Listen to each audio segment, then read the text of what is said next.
What's going on, guys? Asian Guy here, bringing you a long overdue video, and it always ends up being a long overdue video, but it's going to be different this time around. It is the tier list videos, however, it's plural this time. We are going to have both the A tier and the S tier for the captains, and also just the S tiers for the subs as well. I've decided to compile it all into one because a lot of people are often confused by my tier list when I don't have certain legends. For example, Vivi and Rebecca, one of the best legends in the game. I'm pretty sure everyone agrees with that, but they're one of the best legend subs in the game, not necessarily one of the best legend captains in the game. And for example, another one would be Luffy and Law, one of the best legend captains in the game, not necessarily one of the best legend subs in the game. So I do want to clarify that right now and make sure everyone understands that there are going to be 3 different tier lists in this video. However, with the A tier, we will be breezing through that because I'm sure no one wants to listen to me talking about 20 different legends that aren't even the best in the game. So here are some stipulations on the side. Please do read those if you have never watched any of my videos. In fact, if you are new to this or old to this, I have actually changed many things around. So I'm just going to read through this very quickly, and I do apologize if you can hear the construction in the background. Please note that I have 2 main tier lists which are completely separate. One ranks how effective units are as a captain, and the other as a sub, as I've just mentioned. I'm assessing them as a whole package in their given role. What I mean by that is captains, we're not just looking at their captain ability, we're looking at how good they are as an actual captain, as a friend captain, with their subs, with their ideal teams, their specials, all the stuff like stats as well, max limit break, etc, etc. And the same goes for sub, how well do they serve within a different team. We're not just looking at their special, but other things, which goes into the second point here. This list is based off the Japanese version of OPTC and its meta, so what's relevant in Japan right now, April 2020. There are multiple criteria that go into ranking each captain and sub, which I've missed out there, but go into ranking each captain and sub: speed, safety, their uses in the end game, their uses as a niche unit, compatibility with other teams, other subs, other captains, etc, etc, longevity, how long are they going to stay relevant for, importance in certain game modes, Kizuna, Colosseum, Gart missions, forests, treasure map mode, etc, etc, and free-to-play friendliness. In my previous tier list, I've always excluded free-to-play friendliness because I believe to keep it as balanced as possible, you need to be looking at every single legend at their max potential with their ideal teams, assuming you have every single unit in the game so that you can make the best use of them. But the reality is, some units are just very pay-to-win heavy. For example, driven and shooters, if you can max limit rainbow all of them, they become suddenly, for example, shooters become very, very good. A lot of the units have full barrier penetration, but most people will not go out of their way to invest in that. Some other legends, some other units, you really need to limit break plus them to make them good. Guild Tesoro's captain ability is actually very good if you limit break plus him, but there are far better candidates to save your limit break plus keys for. So free-to-play friendliness is now, to me, quite an important factor, especially considering most people are not Gigamax whales. Point 3. The different tier groups go from S tier to D tier, but we are only going to be covering S tier and A tiers because I'm sure everyone knows if a legend is bad or not very good, we don't really need to talk about that. Within each tier group, there are further subcategories from S1 to S4 or 1 to 4, and these are split up by rows, and the columns do not matter, it's just the rows. For example, S1 is the highest rank in S tier and S4 is the lowest. To visualize it, S1 will be a score of 97.5 to 100, and S4 would be a score of 90 to 92.5. S3 would be 92.5 to 95, and then S2 would be 95 to 97.5. So they're quarterly. I don't know the word quarterly. Basically integers of 2.5. So, you know, and it works its way up from there. The tier list is solely my own opinion and should not be taken as fact. The purpose is to create enjoyable content and have fun discussion, which is pretty much the basis of all of my videos. So after all of that, 5 minutes, oof, or 4 minutes, 20 seconds, 420, blaze it. I'm sorry I said that, guys. I can't believe I said that. Tier list video ruined already. Let's get into the tier list as my hair droops down. Alrighty, starting off with the captains. Legend tier list for tier level A, so A tier. Now, I'm sure many people are already unhappy looking at this. I'm not too sure, maybe not. I don't think any of these captains anybody would consider the best of the best anymore, and most of these captains are there essentially if you don't have a better option or you don't have a better alternative or if you're doing something very, very niche. So the ones I'm looking at here, for example, are Whitebeard and Marco, the slasher captains, for example, if you have a slasher limited piece of content, then they're really nice to have, but otherwise you're really never going to use them as your first option.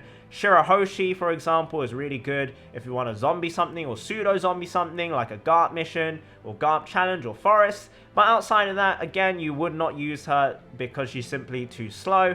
Barter and Cavendish, again, just like the slashers, pretty much there if you want to use them for some sort of driven content.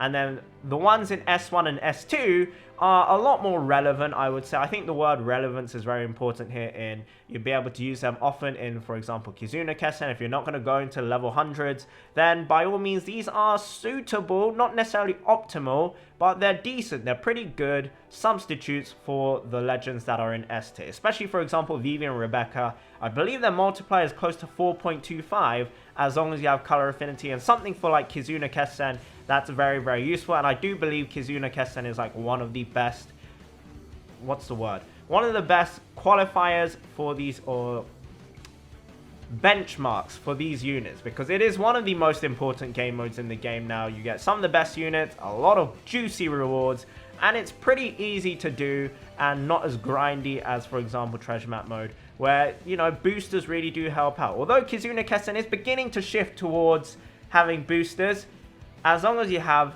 some of these captains in A2 and A1, your life can be made a lot easier. One example would be, for example, that V2 Kuzan.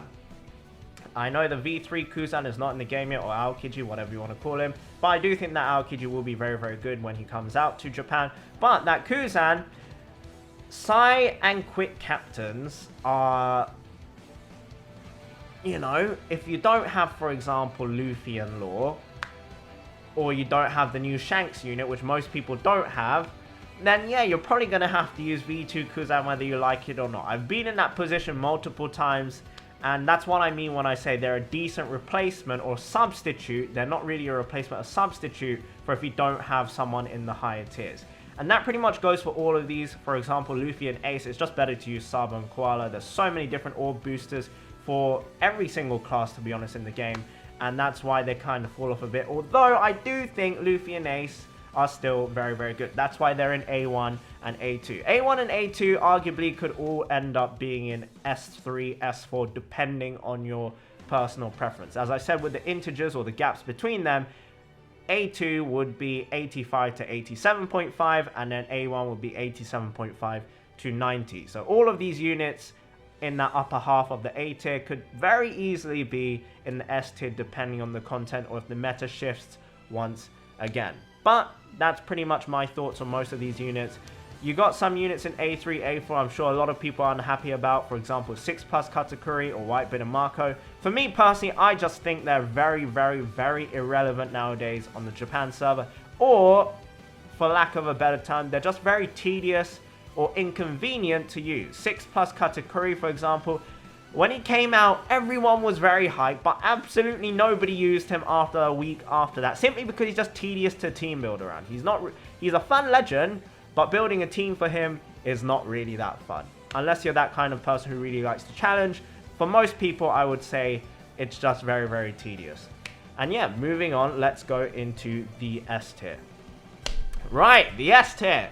This might make several people unhappy, but let me walk you through this. So, we have 3 dual units in S1. I think no one would complain that these units are the best of the best. I think some people might have complaints that certain other units are in S1, but Luffy Zoro, Luffy Law, and the new Shanks unit, they're just all superb. They're absolutely incredible.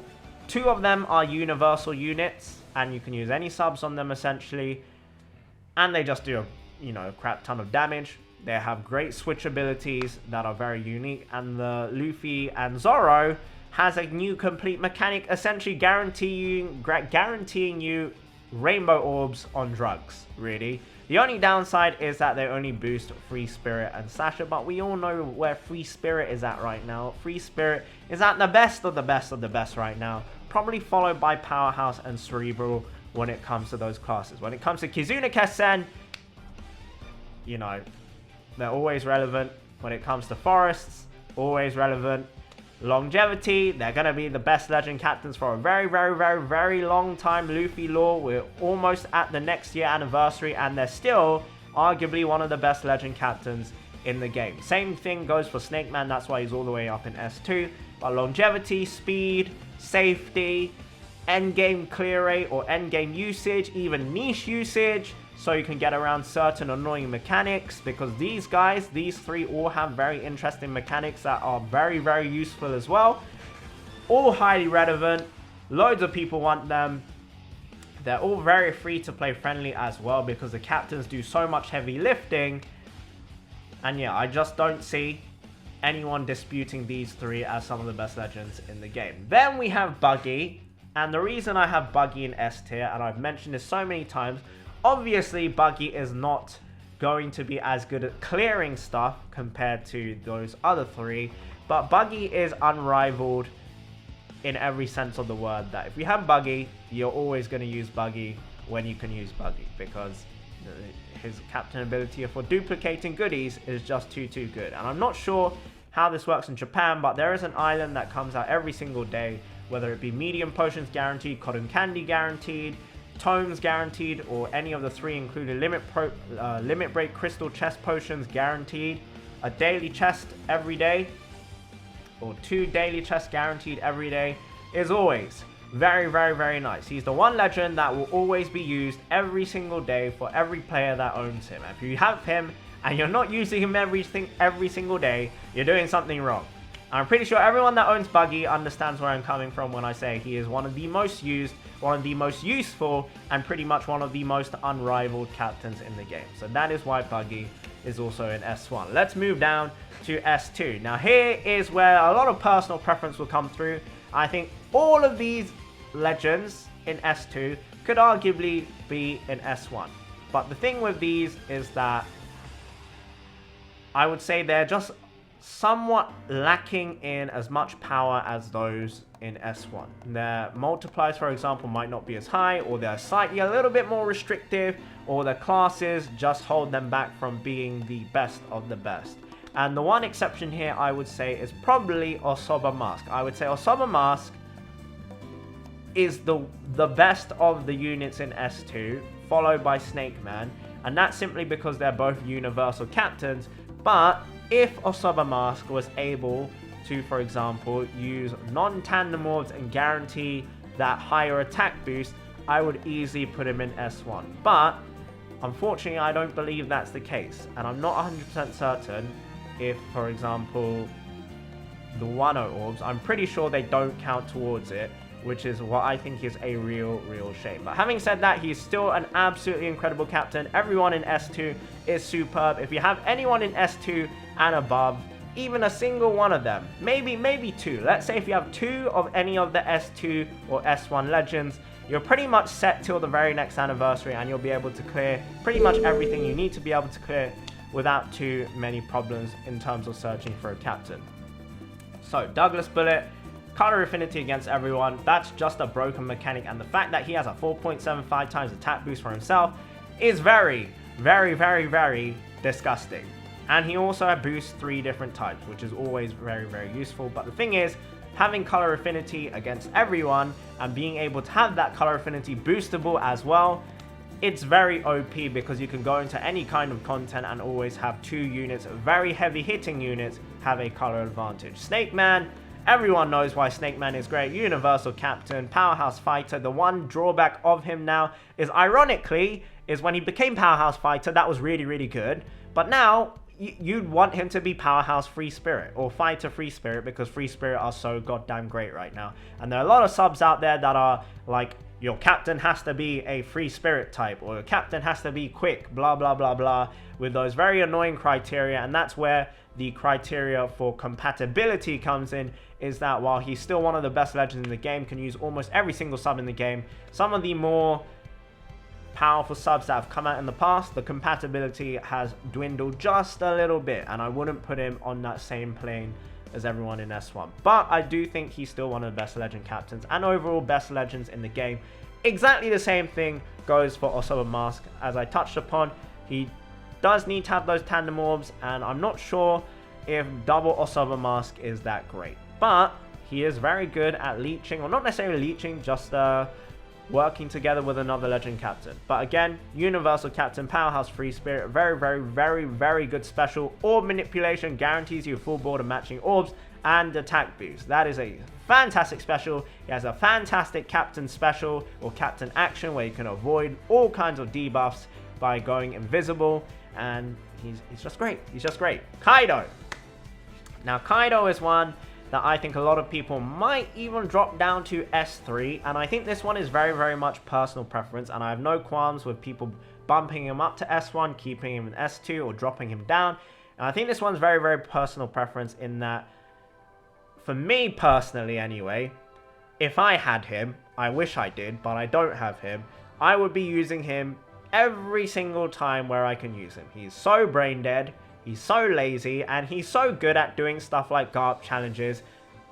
Essentially, he's the best at doing what he does. Speed clearing, and also brain dead farming or beating one-time content. And I think that we should give credit where it's due, because when you can brain dead farm GARP challenges, which is a big source of gems nowadays, free-to-play gems, it's really nice to have a captain that does all the heavy lifting. So I think that's where he earns his credibility as a niche captain, just like Buggy, pretty much unrivaled in the brain dead category. But having said that, unlike Buggy, because Buggy guarantees the duplicates and his rivals don't guarantee it, whereas with Kaido, there's plenty of different other captains in S2, S3, S4, S1, or even in A3, I think I put Shirahoshi in, any kind of pseudo-zombie captain, that can also beat these very tedious pieces of content, endgame content, like GARP challenges.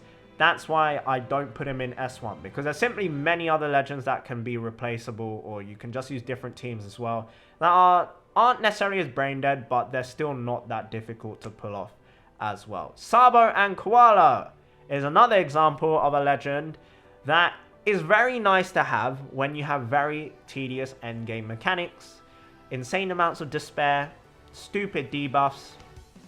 You switch them, problem solved. And of course, they're Free Spirit, Cerebral, two of the best classes in the game, along with Free Spirit and Powerhouse. I think those two are the best combinations in the game. And Cerebral did just get another batch of units that make them even stronger, specifically that Rayleigh in the tier below. But I do think Saba and Koala are still fantastic legends. Very good. Lots of damage, lots of subs, lots of utility, all manipulation in their kit, attack boost of 2.25 times in their special, and they have color affinity when they switch around as well, which is always very nice. And yeah, I think S1 and S2, I think everyone would agree with those placements. Not necessarily where they are in S1 and S2, but out of those, that's 9 legends, and I would say, excluding Buggy, I would say the 8 legends I've placed there, everyone would have those 8 legends in their top 10 legend captains. Let me know if you disagree with that. That's absolutely a-okay. These are all opinions, but I'm very confident 99.9% of people watching this video will have all 8 of the legends I put in S1 and S2 in their top 10 legend captains. But then the final 2 slots is where things get dicey. Unless you're counting Buggy again, then the final 1 slot is where things get a little bit dicey. S3 and S4. Now, I honestly struggled with this because at first I didn't think Stampy Luffy would be S3, maybe S4, but it's become more clear as the time passes from his release that he is by far, when it comes to int content or some sort of disgustingly cheesy content where you get insane amounts of paralysis or despair, that he really does freaking excel. And we're getting lots of that these days. And this is why the meta part is very important, and why April 2020, he's all the way up in S3. Maybe in June 2020, he won't even be in S tier anymore. But currently, as of now, April 2020, his relevance is really through the roof. He is one of the best go-to legends right now, and he's also very brain dead. So, great legend overall. The only drawback is that, some people might not even consider this drawback, it's part of his kit, is that he's very much self-boosting, kind of like Douglas Bullet. But other than that, I think he's really good. I'm really glad I spent 9 multis to get him, and I think He's actually worth it. I really do think he's worth it. Next one up is the new Rayleigh, V3 Rayleigh. Now, we don't really know much about him. Not many people have pulled him, so there aren't many showcases of him excelling, but I do think flat 4 times, which goes up to 4.75 times when you pop his special, and his special is absolutely freaking disgusting. We are now living in an age of barriers, normal attack only, which is the one drawback for Douglas Bullet, which I didn't mention earlier, and why I would not have Douglas Bullet in S1, and same goes with Kaido, why I don't have Kaido and Douglas Bullet in S1, is the normal attack only, or barriers, or any kind of annoying mechanic that essentially nullifies that damage. Very prevalent.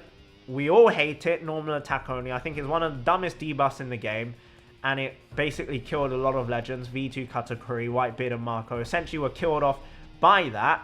V2 Dofi as well, and it's unfortunate, it is what it is, but now they have space to make legends that go through barriers, you know, still very much relevant, just like Carrot and also this Rayleigh. For those of you who don't know what this Rayleigh does, he is a fighter and cerebral boosting legend, so 2 very good classes, and a lot of good fighter units in the game. Douglas Bullet is one, Halloween Ace is another one, Sabo, Dex Sabo. I know a lot of people don't like Dex Sabo, myself included, but, you know, pretty good sub. But this Rayleigh, boy, 4.75 times attack to himself when you pop his special, 4 times flat attack, increased rate of matching orbs, kind of like Carrot. And then the thing he does, which is so disgusting with his special, you can't use any other specials when you use his special during that turn. You can use specials that carry over or that have multiple turns and then carry over into that turn, which is why I think this Rayleigh is really nice. He boosts orbs and attack by 2 times of fighter and cerebral characters, 2 very good classes, and he makes your whole crew, if they're fighter and cerebral, any fighter and cerebral units on your team, go through all defensive effects, go through barriers. It's disgusting. I think this is freaking disgusting, but I do think he's better as a sub than a captain, because 4 times flat boost, while it is very, very high, there's even higher and there's even better. But I do think it's a really, really good special. For example, even on a Snake Man team. Oh, very nice. Even on Sabo quality, very nice, very, very nice. But yeah, let's move on to Carrot. I don't think I really need to say much about Carrot. Speed farming demon. I was thinking maybe she'd have to drop down, but these days, HP, all the way back, I believe in January when I did the tier list, I was having a little bit of doubts about Carrot because the HP values were starting to go up to like 15 million. We had 20 million, 25 million, but they have come back down again and they're now hovering around like the 8 million to 13 million mark, which Carrot can very much easily do that much damage. And when you can speed farm like that, very tasty. We also currently have a ship that gives us -5 cooldown, makes perfects easier to hit, which just makes Carrot even faster and even better. Essentially, all your specials are ready by the time you start the quest. So that's also very, very tasty. Again, a meta thing. And of course, when it comes to like May or June or July, whenever I next do my tier list, Carrot may have fallen off by then. But if we're talking about right now, Carrot, very relevant, very, very good legend to have as well. Moving on to S4. Halloween Ace, Deadbeard, Sanji and Judge, Nami and Robin, Mihawk, Perona, and Jack. Now, Jack only makes it up into here, again, personal preference. He is niche, but if you don't really care about EXP, then Jack could all the way be down in like C tier for all you care. But for me, personally, as I said again, it's just my personal opinion. Don't take this as fact, please. Jack, I wish I had him because I would like EXP. I would like more EXP. It means more stamina refills, and now also my stamina refills are also worth more. Because eventually, as I level up, the more stamina I get, the more I can play by refilling a gem or refilling stamina or getting a snail. So essentially, he's just making your gems more valuable in essence. So that is something I would like to have as someone who whales a lot. It would be nice to have Jack, but that's Jack aside. Everyone else, Halloween Ace, I have put back in S4. Shooters are not great, but I do feel that fighters are on the rise again. And I do think with that new Rayleigh, you can make some pretty interesting stuff happen. So I do think Halloween Ace, just aside from the Rayleigh as well, really good attack boost, incredibly tanky, he has a great special. The only downside is, of course, he's shooters, he's a furry, and yeah, 2.5 times attack boost with a special, 4 times flat. Very, very, very good. But other than that, no inherent orb manipulation. That's pretty much his only downside. We have Deadbeard on the side now, who has just come out on Japan. I think Deadbeard is very underrated. I might even consider him to be S3, but the reality is a lot of people don't play with him because he has a HP mechanic. People don't like that. Same thing with Arlong crew. They have a HP mechanic. It's like, you know, people don't really want to play around with their HP.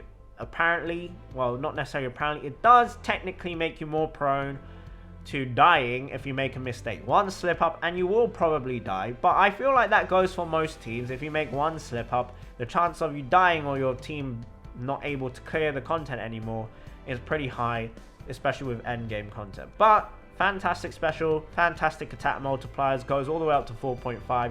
I think is underrated, but he is Powerhouse Striker. Striker has fallen off a little bit, but Powerhouse still very, very much delicious. And that is exactly why we roll into Sanji and Judge. Powerhouse still super relevant. For Sanji and Judge, for their maximum capability, you do need one of every single color, but I reiterate this every time because I feel like a lot of people don't know this. If you just remain on the Sanji side, you can just have 6 Powerhouse units, and they don't have to be the different colors. They can all be Psy, they can all be just the Sanji and Judge's sign, everyone else quick or dex or strength or int, whatever you want, as long as you stay on the Sanji side. And if you stay on the Sanji side, you still get a tiny bit of orb manipulation or orb beneficial manipulation, and you also get 3.5 times flat boost, which is not bad at all. And then when you pop the special, you still have 4.25 times flat boost as well, which I think is very, very good considering their special reduces paralysis, and also what was I going to say here, gives 2 times attack to orbs and attack. So, or 2 times boost to orbs and attack. I'm starting to stutter here. Apologies. But yeah, I think that's a very good special. I think they have a very good captain ability. And if you do maximize their efficiency with the colors as well, even better. Nami and Robin. Mihawk and Perona. Honestly, these two, I simply put them here because they're new and I'm giving them the benefit of the doubt. As you guys know, I pulled Nami and Robin and I used them basically on treasure map mode and Kizuna, and ever since then I have not touched them since, simply because they are so incredibly tedious to play with. They, don't get me wrong, they are really, really powerful. They have a really high attack multiplier, they have a very interesting mechanic, and their orb boost is 2.5 times insanely high. But they also have a bit of utility with paralysis reduction. But there's just so many better legends out there. There's so many better teams to use. There's so many different alternatives. I don't think they're that free-to-play friendly either. And I just don't think they're very fun to play with.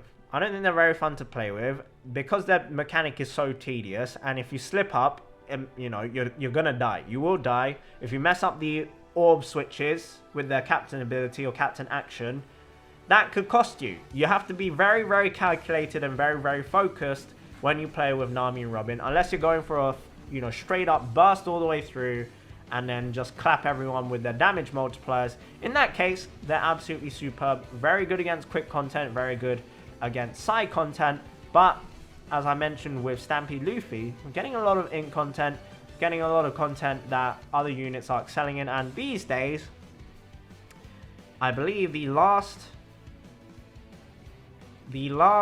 2 raids that we've had, the CP9 raid, you could only use quick and Psy units, which I don't like. I don't like these restrictions. I don't think they're very good, but it is what it is on Japan.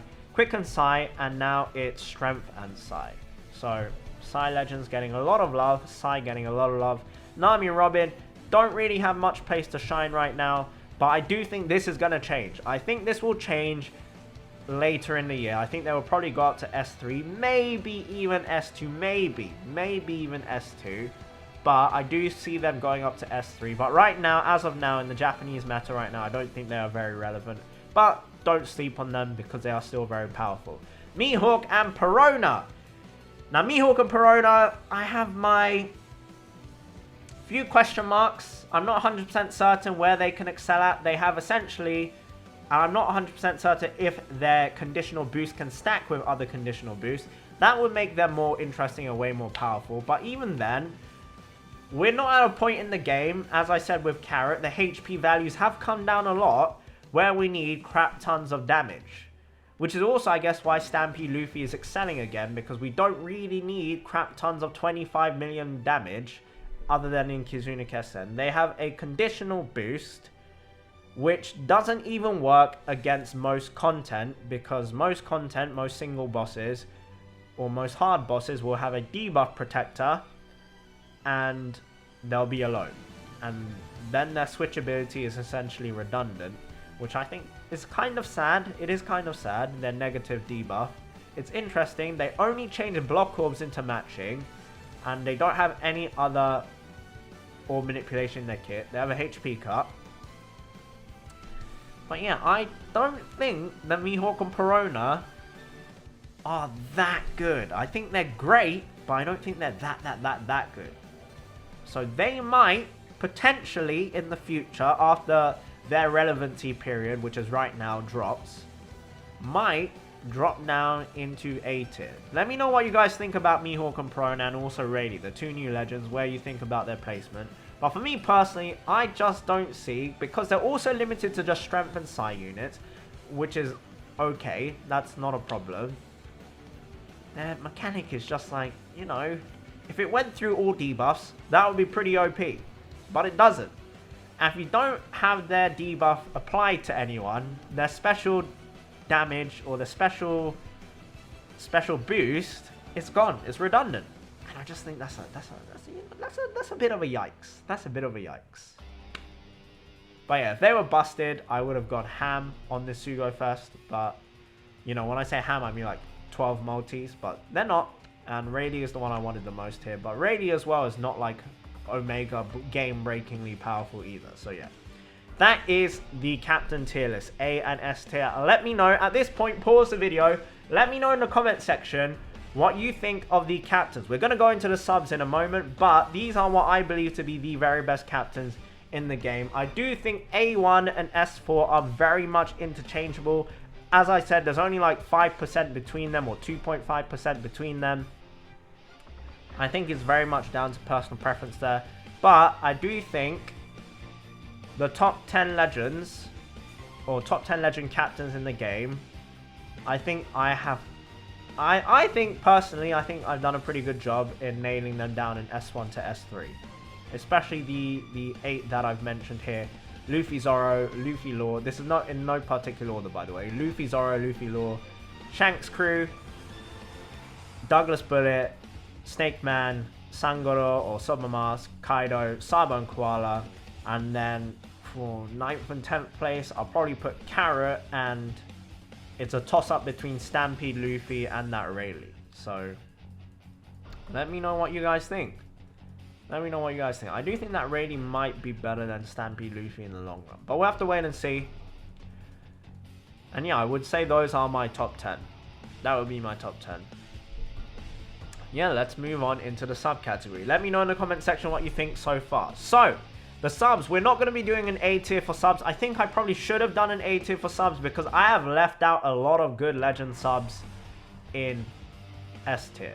But I'll try my best to explain my thoughts and why this has happened. So, legend subs. Now, the thing with subs is that it's not necessarily limited to legends that excel in them. For example, Rare Recruits, Bobbin, Time Skip Nami, very good subs. Colosseum Magellan, they're all very good subs that could easily be an S tier if this was not just restricted to legends. So what I want to emphasize here is that these rankings are corresponding or relative to their fellow legends, not relative as a whole to all the units in the game, because then there would definitely be a lot more gaps. Like Magellan would be in here, not Legend Magellan, Colosseum Magellan would be in here, and for example Time Skip Nami, Rare Recruit Bobbin, all those kind of units would be in here, and it would definitely shift stuff around. But because this is a legend sub tier list, or just focusing on legends. Now this one,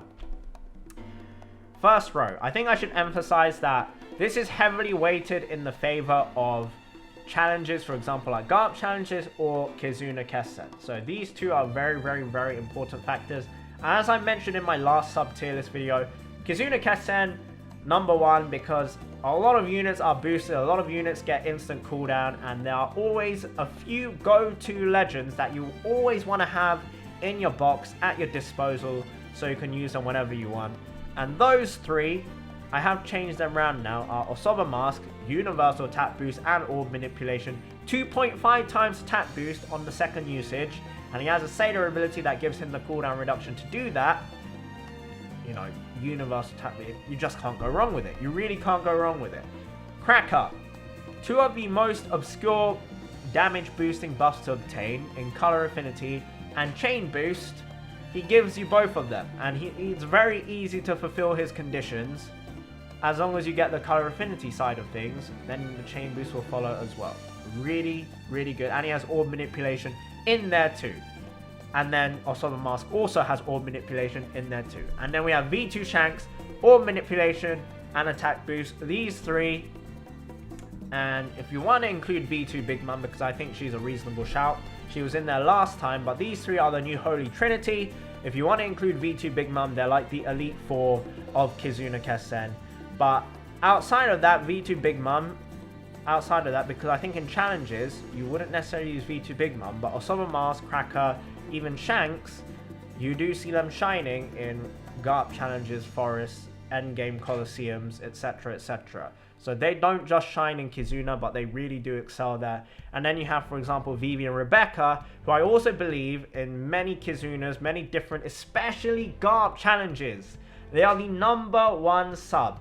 For any kind of cheesy content or any time of one-time content where the enemy they're just full of damage reduction or defense up buffs, this is your go-to legend. They are stalling gods. They also give you a crap ton of color affinity and extra damage in the free chain lock that they have when you switch around, making life so easy. And they have the inherent healing as well. They are really, really good. I cannot emphasize how good this legend is. I was deluded in not having them in S1 before, but now that Garp challenges and I realize how important they are and what a big influx of gems they are, and because they repeat over and over and over again, their relevance and longevity is essentially eternal. Eternal! They're that good. They are that good. Vivi and Rebecca, if you pull them, be ecstatic because they are so freaking good. A lot of people underrate them, but they are absolutely insane. Absolutely insane. Let's move down to S2. Again, I'm very confident in S1 that all of these people, all of these legends, especially the first three, maybe not V2 Shanks, but the first three, I think everyone will agree, are absolutely insane as subs and are worthy of that S1 row. Now, S2.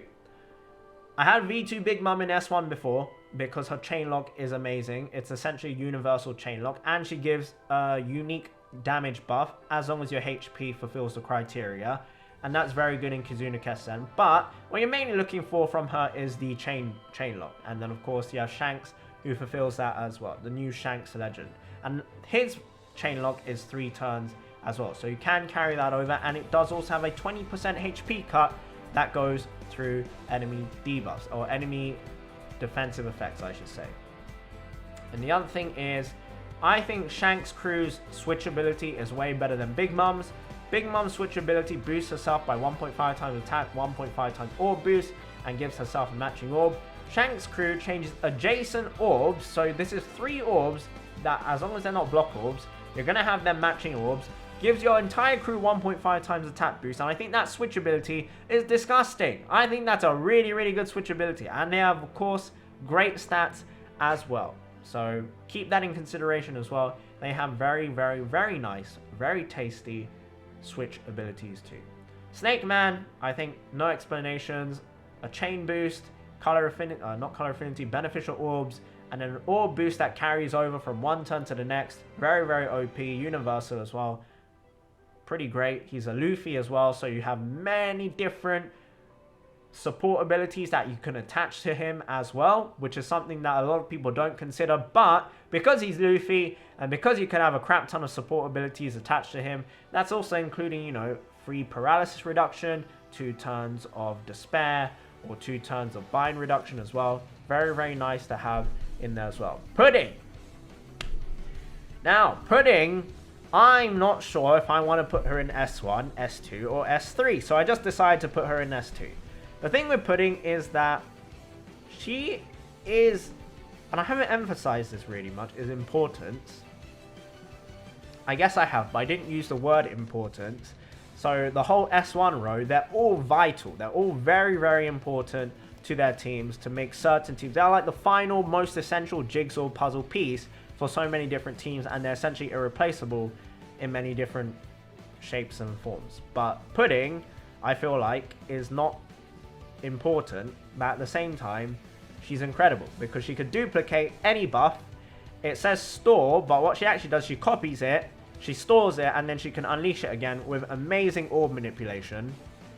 And that's always very tasty. But having said that, and it can't be countered, by the way, so her whole kit is essentially to counter the enemy counter. So if you have an attack boost and the enemy interrupts that and counters it and removes and punishes you for using an attack boost, you can use Pudding to get around that. But the way this works is you need to have used that special on a prior stage as well. And most Colosseums, or a lot of content in the game, you don't really need to use that many buffs, or you don't need to use that many specials to get past the mini boss stage into the boss stage. And even in that instance, there are many cases where you still have tons of specials left over for the actual boss stage, and where Pudding is not really that much necessary. But having said that, her special is still absurdly good, her sailor abilities are absurdly good, and you can store so many different damage boosting buffs. But let me know what you guys think on that. Pudding was a little bit of an iffy one. I do think she is one of the best legends in the game. I would be absolutely ecstatic if I pull her. But I also feel like she's very niche in where she excels. She's good in so many different teams. You can easily slot her in so many different teams and they will do absolutely fine. But she's definitely not in that, if I don't have her, I can't do this content, or she's absolutely game-breakingly essential to have. I don't consider her in that because she's essentially just, she's kind of like Aokiji V1, extending buffs essentially, but without a counter. But then again, interrupts have died down a little bit, so I guess it's a meta thing. Maybe we'll see her July 2020, she'll be in S1. We'll just have to wait and see. And Rayleigh, I talked about him in the captain abilities, or in the captain tier list, not the captain abilities, in the captain tier list. Rayleigh, that special, making a team go through barriers, defensive ability, is disgusting. It's disgusting. And it's Cerebrals and Fighters. There's so many good Cerebral and Fighter units, especially Cerebral. Especially Cerebral. You see that? Vivi and Rebecca, Cerebral. V2 Shanks, Cerebral. I'm pretty sure that Pudding is Cerebral. A lot of the units on this list here, Cerebral. Dirty. Dirty, dirty, dirty, dirty legend. That is a disgusting special. Big drawback of not being able to use multiple specials that time, but there are many ways to get around that, and I think it's absolutely a-okay. We now have Shanks, not Shanks, Shanks and Shirahoshi, Shirahoshi and Mancherry. Insane healing, insane orb manipulation, really, really good switchability in reducing your orb seal bind by 1 turn, and also silence. Very, very, very good legend. And also being able to remove any 2 debuffs that are visible to you on your little panel above your crew by 10 turns each. Very, very good. But as Jojo enters the screen there, don't know if you can see her. Oh, she's going to sleep. She's going to sleep. She's going to sleep. But yeah, I think they're very, really good. Rainbow orbs in their kit. Very high cooldown, very niche usage because you don't really need to use them in many places, but there are many teams that require them as the final jigsaw puzzle. So still very good, for example, in GARP challenges and very, very difficult content. Deadbeard. If you want a powerhouse sub or a striker sub for your Kaido teams, your Sanji Judge teams, no further. He's disgusting. He's got utility. I believe it's burn and despair reduction. He also has chain boost. He has damage. And he also has an attack boost, which is very good. I don't know what else to say. He's just very good. He has a whole bunch of everything. Tesoro, just like the chain lockers, 3.25 though, so a little bit less. But he does have a very nice orb manipulation in there where he can guarantee you 4 orbs as long as you're not dealing with block orbs. If he dealt with block orbs and he changed your top row and bottom row orbs into matching, I may have put him in S1. Not even S2, maybe even in S1 if he had better orb manipulation. But because he doesn't deal with block orbs, this man has to remain in S3. And of course his chain lock is worse than the other two. V2 Katakuri, the king of forest, the king of Garp challenges. What more is there to say? His special is absolutely broken. As long as you don't have to deal with normal attack only, which is everywhere now, or barriers, then his special is absolutely broken, unrivaled, irreplaceable. So many different pieces of content. You want to have him. If you don't have him, your life is miserable. He's just that guy. He's just that guy. Chopper and Corazon, both of them utility gods. Before I had V1 Rayleigh, but these two just cover way more than V1 Rayleigh does. And yeah, I don't think there's really much else to say. They're both very much good at utility. But utility aside, I did have them, I believe, in S2 before. The reason, if I did have them in S2 before that I dropped them down, is because there's simply so many different replacements for them that deal with very specific debuffs or specific combinations of debuffs that you don't really need these two to be able to clear anything. There's plenty of replacements, both free to play and also rare recruit wise. But if you don't have those, then these guys are very good replacements for those units as well. So it works two ways. S4. Alright, Arlong Crew. I feel like a lot of people who pulled Arlong Crew will not be happy that I put him in Captain A tier and also in sub S tier. And I've just got to say, they have a tedious mechanic. To get the most out of them, you have to be playing with low HP. Sorry, I just hit my paper bag under the desk. But they have cooldown reduction in their kit, which is, yeah, it's okay. If you have a speed team, it's great. But if you don't have a speed team, their cooldown is like 12 or something, which most units cooldown is like that anyway. So that part is not that special. And their attack boost is 2.5 times boost as long as you're under 30%. Otherwise, it's universal 2 times, which isn't bad. But again, just like with Corazon and Chopper, very much replaceable. There are so many dedicated attack boosters for certain teams. There's really no reason that you need to be using the Arlong Crew. They don't offer anything unique, essentially. But at the end of the day, they are a universal attack boost, which I'm sure has its uses in, for example, Kizuna Kesen. Moving along, we have got... I think they're quite kind of a controversial legend. Inu Arashi and Neko Mamushi. A lot of people would say they're one of the best subs in the game. A lot of people would say they're one of the best captains in the game. Captain-wise, I personally don't think they're very good as a captain. Very disappointing when they came out. Their special ability though, attack boost and color affinity paired together with a following turn orb boost, very much disgusting. That is very good. The only thing that I wish... You know what would make them absolutely OP, guys, is if they had an orb boost the first turn and you hit your 2 perfects, and then the following turn you get an attack boost and color affinity. That would put them all the way up in S2, maybe even S1, because attack boost and color affinity, they're more obscure boosts to obtain compared to orb boost. Everybody and their grandma boost orbs now. We have so many orb boosters, but we don't have that many good color affinity and attack boosters.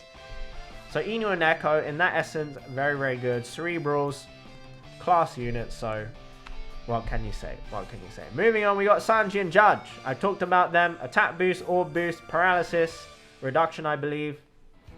And also silence removal as well. Guaranteed tandem orb. If you switch them around, you get the nice little cheeky chain boost, which stacks with a normal chain boost.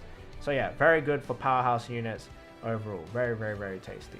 Halloween Ace, 10 turns of bind reduction and a 2.5 times flat boost with the special to all fighters and shooters. Again, very good, but the thing that's holding him back is his classings. Fighter and shooter is not the best classes. They are not the best class in the world right now. But that's still such a fantastic special. Very, very good. Aokiji. Aokiji has one of my favorite specials because he makes perfects easier to hit. But that meme aside, color affinity and orb boost for strength, dex, quick. That's a lot of different units. That's a lot of different teams he can go in. Great stats. Good limit breaks. What more can you want? He's very good. He's essentially pseudo universal essentially, which is why I really, really like him. But moving on to again pseudo universal is an orb boosting and color affinity boosting Nami, who I think has fallen off in relevancy quite a lot. She has not aged that well, but she hasn't aged badly. I think she's still superb. But yeah, I would say she's a little bit more limited. Color affinity and orb boost. It's because orb boost is so common, guys. If she was color affinity and attack boost, she would be way higher. I think everyone would agree that we have so many orb boosters, especially free to play orb boosters as well in the game, that, you know, orb boosting is just not as important as it once used to be. If I look at my list, actually, Snake Man is the one orb boost. He's the only orb booster in S3 and above, if I'm not mistaken. Everyone else is some sort of damage or utility or attack boost. Actually, Rady is technically an orb boost as well. But yeah, that would be my S tier. I try to go through that as quickly as possible, guys. I don't want my video to be 1 hour long. It is almost 50 minutes long, so I do apologize it's been that long. But that is 3 different tier lists, or technically 2 different tier lists brought to you for the S tier categories on 2 of them. I am very much out of breath, but that is actually my first take, and I'm very, very pleased I was able to do that in 1 take. So please let me know. I would absolutely love to hear your opinions on both the 2 separate tier lists, the 2 S tiers for Legend Captain and Legend subs.